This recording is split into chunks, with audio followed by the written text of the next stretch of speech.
رمضان المبارک کا بابرکت مہینہ در حقیقت انسانی زندگی کی ہماگیر اصلاح، روحانی بیداری، تزکیہ نفس اور اجتماعی ذمہ داری کے شعور کو اثر نو زندہ کرنے کا جامع ذریعہ ہے، جو فرد کے باطن سے لے کر معاشرے کے نظام تک مثبت اور بامقصد تبدیلی کا واضح پیغام دیتا ہے۔ یہی وہ مقدس مہینہ ہے جس میں قرآن مجید نازل ہوا، جو انسانیت کے لیے مکمل ہدایت اور ضابطۂ حیات ہے۔ یہ کتاب انسان کو صرف عبادات کا طریقہ نہیں سکھاتی، بلکہ عدل، امانت، دیانت اور اجتماعی بھلائی پر مبنی نظام زندگی کی رہنمائی بھی فراہم کرتی ہے۔ اللہ تعالیٰ فرماتے ہیں، اے ایمان والو، تم پر روزہ فرض کیا گیا جیسے تم سے پہلے لوگوں پر فرض کیا گیا تھا، تاکہ تم متقی بن جاؤ۔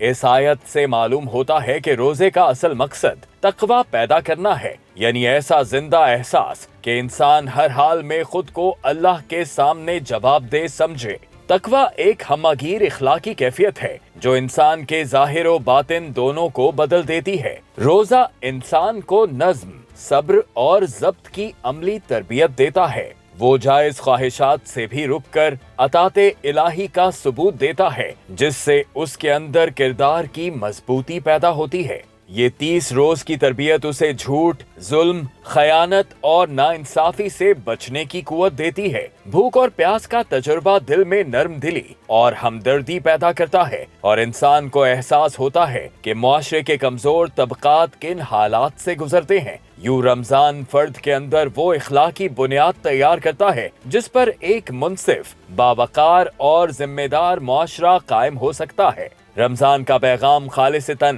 اجتماعی بھی ہے۔ زکوٰۃ، صدقات، فطرانہ اور باہمی تعاون کا نظام معاشی توازن اور سماجی انصاف کو فروغ دیتا ہے۔ اسلام دولت کی منصفانہ تقسیم اور انسانی عزت کے تحفظ پر زور دیتا ہے۔ قرآن واضح حکم دیتا ہے، جب تم لوگوں کے درمیان فیصلہ کرو تو عدل کے ساتھ کرو۔ یہ اصول اس بات کی نشاندہی کرتا ہے کہ اسلامی تعلیمات ایک ایسے نظم حکمرانی کا پیغام دیتی ہیں جہاں انصاف، امانت اور جواب دہی بنیادی ستون ہیں۔ رمضان ہمیں یہ سبق دیتا ہے کہ انفرادی عبادت کے ساتھ اجتماعی اصلاح بھی مومن کی ذمہ داری ہے۔ جب افراد کے اندر تقویٰ، معاشرے میں عدل اور قیادت میں امانت زندہ ہو جائے تو ایک صالح اجتماعی نظام وجود میں آتا ہے۔ اسی ہماگیر تبدیلی، اجتماعی بیداری اور اصولی نظام کی جدوجہد کا نام احیاء خلافت ہے۔